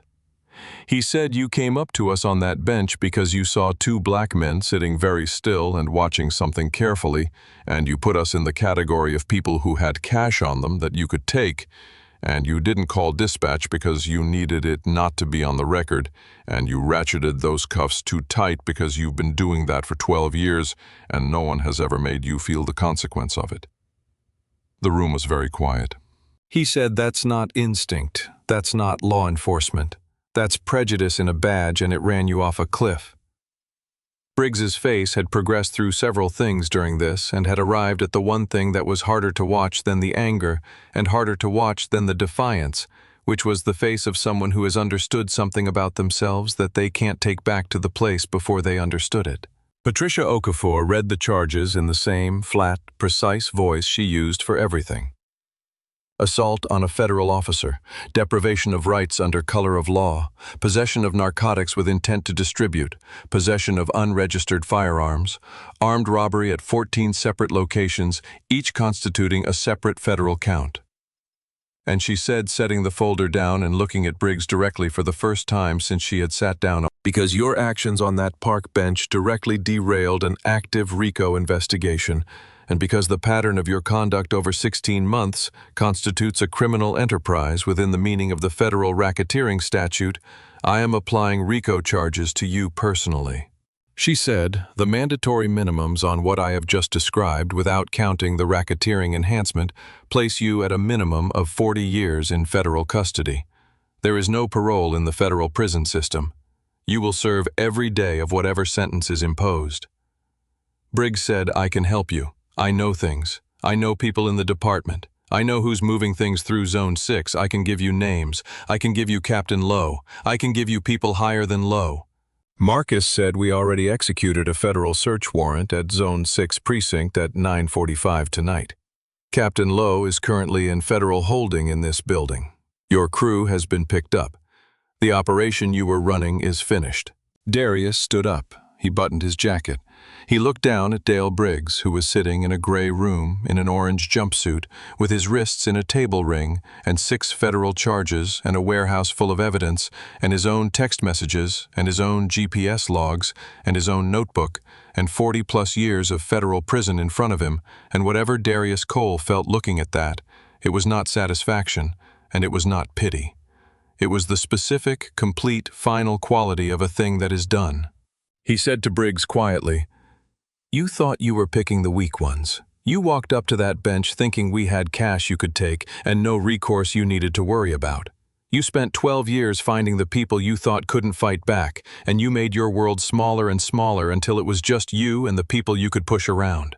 He said you found the wrong bench today. He turned and walked out. Marcus and Okafor followed. The heavy steel door closed behind them with the sound of something ending. The raid on Zone 6 precinct began at 9:45 p.m. and was completed in 19 minutes, which is how long it takes 40 federal agents moving with coordinated precision to secure a building, prevent anyone inside from accessing or destroying digital records, and take into custody the 3 individuals whose names appeared on the warrants. The neighborhood around Zone 6 had spent a long time in a particular relationship with that building. The relationship that neighborhoods develop with institutional power when the institution in question has made clear that its primary interest is not in protecting the people who live there, but in maintaining a version of order that served the people inside the building rather than the people outside it. The complaints had been filed and had gone nowhere. The incidents had been reported and had been categorized in ways that minimized their consequence. The pattern had been visible to anyone who was inside it for years, and invisible to anyone whose job it was to address it, or at least invisible enough that addressing it could be continuously deferred in favor of other priorities. The federal vehicles in front of the building at 9:45 at night were visible to people in the neighborhood who were still outside, and some of them stopped and watched. And the watching had a quality to it that was different from curiosity. That was something closer to the quality of witnessing something you have been waiting to witness for a long time, without being certain it would arrive. Captain Gerald Lowe was at his desk when the door to his office came off its hinges. He was doing what he usually did at this hour, which was reviewing crime statistics in the form that made them look best for the mayor's office, the particular administrative art of a man who had spent 30 years learning how to manage information in ways that protected the institution rather than the people the institution was supposed to serve. He looked at the federal vest and the badge and the warrant, and then at Raymond Holt's face, and Holt's face communicated without any particular expression the totality of what was happening. Lowe said, "I have 30 years on this job." Holt said, "I know. We found 30 years of it in the records you were planning to leave behind." 3 of Briggs's crew were picked up at separate locations over the next 2 hours, one at a bar 4 blocks from the precinct, one at his apartment, one at a storage unit in Cobb County that turned out to contain additional materials relevant to the investigation. The storage unit had a false wall, which was, at this point in the evening, not a surprise to anyone on the federal team. At 11:40 p.m., a federal padlock was placed on the front doors of Zone 6 precinct, and it stayed there, and a neighborhood that had been waiting for something to shift for a long time went to bed that night in the particular quiet of an absence that was also a beginning. By the following morning, Noah Garrett's footage had been viewed by 2.4 million people. He had not tagged it with anything. He had not written a headline or a hook or positioned it with the framing devices that people use when they are trying to make something spread.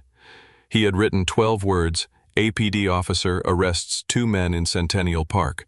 Both turn out to be FBI agents." And then the footage, which was 4 minutes and 37 seconds long, which began with Briggs walking toward the bench and ended with the federal SUV door closing, and which contained everything that happened in between. The responses were not uniform. Some people were outraged, some people were skeptical, some people wanted more context, and some people said the footage provided all the context there was. But across the range of responses, across the different ways that different people processed what they were watching, one question kept recurring. Not about Briggs specifically, not about this specific park on this specific afternoon, but the larger, quieter, more uncomfortable question underneath it.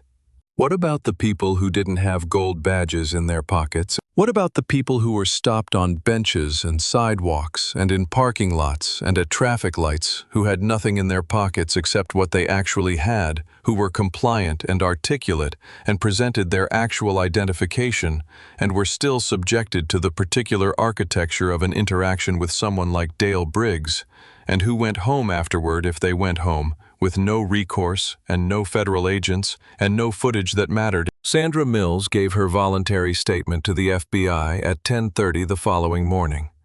She came in without being asked, which is to say she called the field office and said she was coming in, and she had information that was part of the public record, and she wanted it in the official record as well, and they sent someone to meet her, and she sat down, and she told what she had seen with the specificity and clarity of someone who had made a deliberate choice to pay attention and remember. She was thorough, she was precise. She described Briggs's approach and his posture, and the exact words she could hear from where she was sitting, and the timeline of what happened, and the way the marks on the agent's wrists looked when the handcuffs were removed. At the end, the agent who was taking the statement asked if she wanted to add anything. Sandra Mills thought for a moment. She said, "I've been on that bench before. Not that bench, not that park, but that moment. The one where somebody with authority decides to make you explain yourself for simply existing in a space. The only difference is that the last time it happened to me, I didn't have anybody coming 4 blocks away in federal vehicles." She paused. She said, "What happens to the ones nobody is coming for?" The agent wrote it down. It went into the federal record, which was accurate, and also not enough, which was accurate too. Sergeant Rick Tatum came in at 8 o'clock the following morning without a subpoena. He walked in civilian clothes, which was a choice, and he asked to speak to the agent in charge of the Briggs matter, and he was brought to a conference room where Darius was sitting with a cup of coffee and a set of printed GPS logs that he had been reviewing since 6. He sat down. He folded his hands on the table in front of him. He said, "I'm not here because I was asked. I'm here because it's the right thing to do, and I should have done the right thing a long time before today." Darius said, "I'm listening." Tatum talked for 2 hours. He talked about the complaint he received in April of the previous year from a man named Davis, who said Briggs had stopped him outside a grocery store in Zone 6 and had taken his wallet without charging him with anything and had returned it minus the $43 in cash that had been inside it, and how Tatum had categorized the complaint in the way that made it least likely to proceed, and how he had told himself at the time that one man's word against a decorated officer's wasn't enough to, which was true in the narrow administrative sense and false in the larger human sense, because what he had been doing when he filed it that way was choosing the institution over the man. He talked about the 3 incidents he had processed as minor use of force reports that had been filled out in the particular language that transformed a disproportionate response into a justified one, and how his signature was on 2 of those reports, and how the signature meant that he had, at a minimum, accepted the language and allowed it to stand. He talked about the moment in the park the previous afternoon when he looked at the marks on Darius and Marcus's wrists and felt something that he did not initially name, and how he sat with it for the rest of the day and into the night, and how by this morning he knew the name for it, which was recognition. The specific recognition of a person who has been telling themselves a story about being a good person while making choices that a good person would not make. He said, "I don't think I'm a bad person, but I think I've made choices that made bad things possible, and that distinction between what you are and what your choices enable has been keeping me up since about 2 this morning." Darius listened to all of it. He did not offer Tatum absolution because it was not his to offer. He did not tell Tatum that coming in made it right because coming in was the minimum of what was right, not the completion of it. He thanked him for his cooperation, which was factual and genuine, and not the same thing as forgiveness. Tatum resigned from APD before the federal investigation formally reviewed his conduct, which was a choice that contained within it the acknowledgement that the review would find things and that he did not want to be removed but to remove himself, which was a small but real distinction. His letter of resignation was 3 paragraphs long. The last line of it read, "I told myself the bad ones were the exception. I stopped checking whether that was still true." Darius read the letter alone in his office at the end of the day. He sat with it for a while. He did not comment on it to anyone, and he did not file it away or set it aside immediately. He put it on the desk in front of him and he looked at it for a while because there was something in it that deserved to be sat with, something about what it meant for a person to look away from a thing for long enough that they stopped being able to see it clearly, and what it cost the people who were inside the thing they were looking away from. He thought about the 52 minutes on the Baltimore sidewalk. He thought about Sandra Mills's question.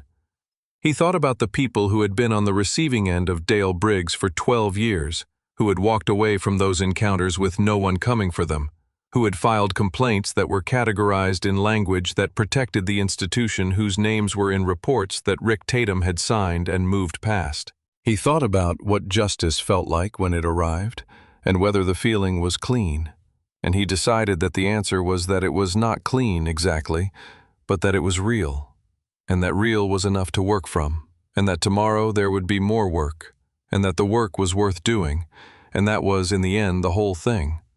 The whole reason for the 16 years and the Quantico and the early mornings with the Glock at 4:15, and he got up and went home. 4 months later, it was October in Atlanta, which meant the heat had finally been replaced by something that felt like a genuine season, the kind of crisp, clear air that Atlanta produces in autumn as though in apology for what it puts people through in July and August. The leaves on the trees along the boulevard outside the Richard B. Russell Federal Building had gone the colors that leaves go, gold and rust and a particular shade of orange that Darius noticed on his way in, and which he would remember later, not for any particular reason, but because the mind files certain things for safekeeping against the context of significant days, and this was a significant day. Courtroom 4B was at capacity. The gallery was filled with reporters and federal agents and civilians and people whose connection to the events of the previous 4 months was specific and personal, and some people whose connection was simply that they had heard about it and had come because they wanted to be present for the end of it.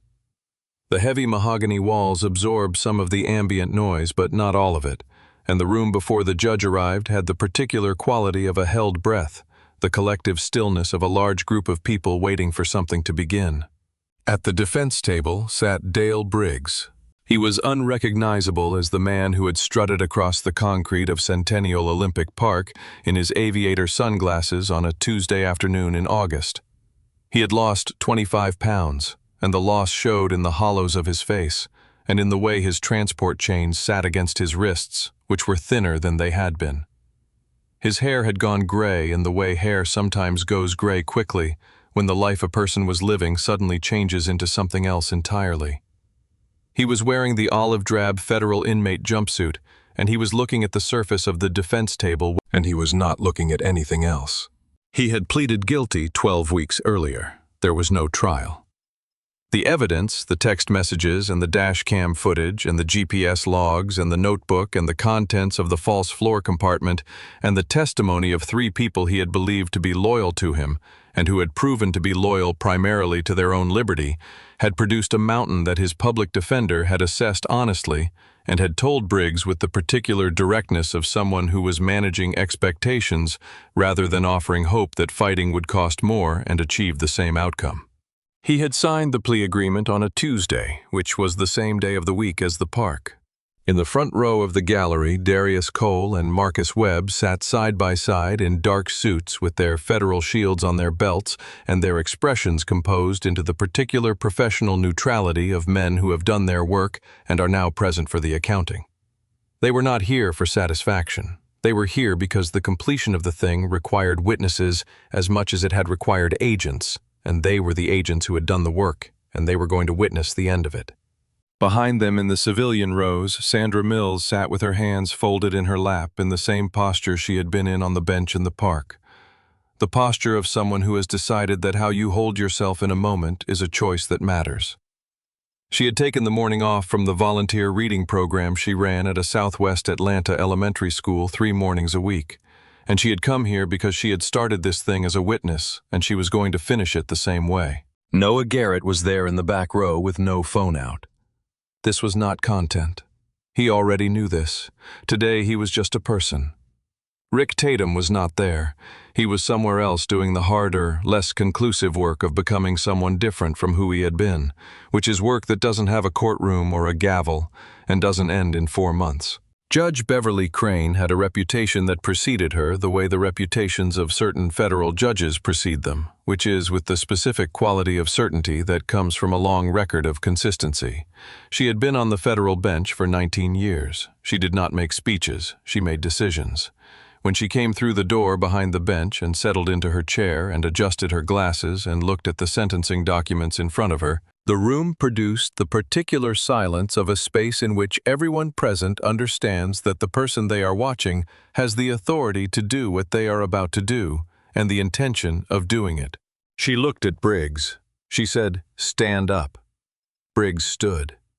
The transport chains rattled with the movement. His public defender stood beside him. She said, "I spent 3 days reading the pre-sentencing investigation report. I read the victim impact statements. I read the transcripts of your text messages. I read the GPS logs and the forensic accounting of the 14 locations and the notebook that your own hand produced." She said you were given something that very few people are given in this country, which is the legal authority to compel other people's compliance backed by the force of the state. That authority exists because we have decided as a society to accept that certain people need it in order to protect the rest of us. It exists as a trust, not a privilege, and the trust is conditional on the authority being exercised in service of the people who granted it. She said you used that trust as a weapon. You used it to harm the people it was intended to protect.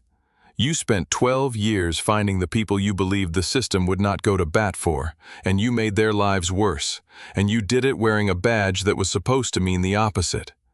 And when you walked up to 2 federal agents on a park bench because you had decided before you spoke a single word to them what they were, your prejudice did not pause to ask whether it might be wrong. It never did. That is the record. That is what 12 years of your choices produced. She set down her glasses. She looked at him directly. She said, "The irony that your choices inadvertently assisted in the dismantlement of a significant criminal enterprise is not lost on this court, and it will not reduce your sentence by a single day. Accidents of your greed are not virtues of your character." Judge Crane picked up the gavel. She did not use it yet. She looked at the sentencing documents one final time, and she looked at Briggs, and then she spoke in the voice of someone who has reached the end of something and is stating the conclusion. "Dale Briggs," she said on the charges before this court, specifically, assault on a federal officer, deprivation of rights under color of law, armed robbery at 14 separate locations, possession of controlled substances with intent to distribute, possession of unregistered firearms, and racketeering in violation of the federal statute. I sentence you to a total of 456 months in the custody of the Federal Bureau of Prisons to be served consecutively. You are remanded immediately to the Supermax facility in Florence, Colorado. There is no parole in the federal system.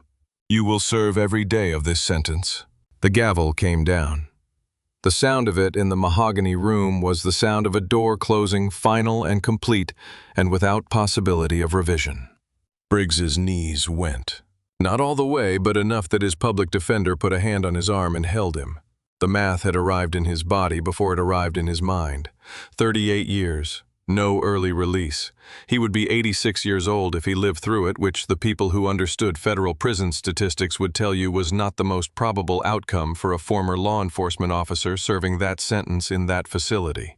2 U.S. Marshals came from the side of the room and took him by the biceps, one on each side, and turned him and walked him toward the center aisle.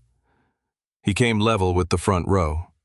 His eyes found Darius Cole because they had to, because there was something in the architecture of this moment that made the meeting of those eyes inevitable, the way certain things that begin in a specific place have to be completed in the presence of that beginning. Darius held the eye contact. He did not look away. He did not offer anything, not contempt, not pity, not the satisfaction that Briggs might have expected or feared. He held it the way you hold something that is the end of a long thing, with steadiness and without performance. Briggs looked away first. He looked down at the floor. His face was doing the thing that faces do when there is nothing left for them to perform. The marshals walked him through the heavy wooden doors at the back of the courtroom, and the doors swung shut behind them, and the sound they made was not the gavel, which was sharp and declarative, but something heavier and more permanent. And then Dale Briggs was gone from the room, and the room began slowly to breathe again. Outside, the October air was everything the August heat had not been, clean and cool with the particular lightness of a season that follows a difficult one. And Darius and Marcus came down the granite steps of the federal courthouse into it, and stopped at the bottom and stood there for a moment without moving, because some moments require that, require the brief permission to simply be in them before moving on through them. Marcus exhaled a long, slow breath. He said 456 months. Darius said every day of it. Marcus said, good. Darius said, yeah. And that was the whole conversation, because the whole conversation was already contained in the 2.5 years before it, and the warehouse and the park bench and the 52 minutes on a Baltimore sidewalk, and everything that the four of them, or some version of the four of them across 20 years, had been carrying without quite being able to put it down yet, and now they were going to be able to put some of it down. And the putting down would take time, but it had started, and that was something. They bypassed the media at the bottom of the steps and took the side street, and on the way to the car they passed a bench, an ordinary wooden bench outside a coffee shop, and neither of them said anything about it, but they were both aware of it, and that awareness was its own small completion. On the bench sat Sandra Mills. It was a coincidence of geography, or it wasn't, but either way there she was, sitting in the October air with her hands folded in her lap. And she looked up when they came level with her, and she said, "Good morning, gentlemen." And Darius said, "Good morning, ma'am." And she looked at them both for a moment with something in her face that was not quite peace, but was the direction of it. And she said, quiet as anything, "I hope it means something to the ones we couldn't be there for." Darius held her gaze. He said, "We're going to keep trying." Sandra Mills nodded once, the kind of nod that closes a statement rather than opening a question, and they moved on. In the car heading back through the city, Marcus looked over at Darius and said, "You want to stop somewhere near the park, get some coffee?" Darius said, "Yeah." Marcus said, "They've got benches out front, good ones." Darius looked at him, and then he laughed, a real laugh, short and complete, the kind that means something. And he pulled out into Atlanta traffic, and the city moved around them, and it was slightly safer than it had been in August. Not because one man was gone, but because the infrastructure that had kept that man in place for 12 years was gone with him. And that, more than any one person's ending, was the thing that actually mattered. I want to talk to you for a minute, not about Dale Briggs, because honestly we've given that man enough of our attention for one story. I want to talk about the bench. Not the specific bench in Centennial Olympic Park, but the idea of the bench. The idea of the moment when somebody with authority walks up to you and looks at you the way Briggs looked at Darius and Marcus, with the complete settled assumption that they already know what you are and what you deserve, and you have to stand there in the middle of that look and decide what to do about it. Most people who have had that experience know something true about this story that I want to acknowledge out loud, which is that Darius and Marcus had resources that most people don't have. They had Kevlar vests and gold badges and federal warrants, and a supervisory agent 4 blocks away, and a tactical team that was going to show up regardless of how the afternoon went. They had the system behind them, and the system showed up. For most people on most benches, the system doesn't show up. The system is, in a great many cases, the thing sending someone to the bench in the first place. And the person who walks away from the bench goes home and files a complaint that gets categorized in the way that minimizes its consequence and tells someone who loves them what happened and carries it and keeps carrying it because there is nowhere to put it down. Sandra Mills asked the question that I think is the real question underneath all of this. She asked what happens to the ones nobody is coming for, and I don't have a clean answer for that. And I don't think I should pretend to, because the clean answer would be a dishonest answer, and what you come here for is not a dishonest answer. What I think is that stories like this matter because they make visible something that works very hard to stay invisible. The prejudice that doesn't announce itself as prejudice. The assumption that dresses itself up as instinct. The 12 years of choices that each individually seemed small enough to allow, but which accumulated into something large enough to ruin lives, including, in the end, the life of the person making the choices. None of that is visible when it's happening inside the institution that's supposed to be preventing it. What Rick Tatum wrote in his resignation letter is the thing I keep coming back to. He wrote, "I told myself the bad ones were the exception. I stopped checking whether that was still true." Don't stop checking. Whatever version of that applies to your life and your community and the institutions that are supposed to serve you, don't stop checking. And don't let the people whose job it is to check stop checking either. Darius Cole is going to get up tomorrow morning at 4:15 and clean his weapon and go back to work, because the work is not finished and because people like him understand that the work is never finished, and that understanding is not discouragement but motivation, and it is the most important thing. If this story stayed with you, if it reminded you of something you've seen or experienced or something you've been carrying, drop it in the comments. We want to hear from you. We read every single one. Hit the like button if you believe accountability isn't optional, and subscribe to our channel so you don't miss what comes next. I'll see you in the next one. And remember, the bench doesn't define you. What you do when someone tries to make it define you, that's the whole story.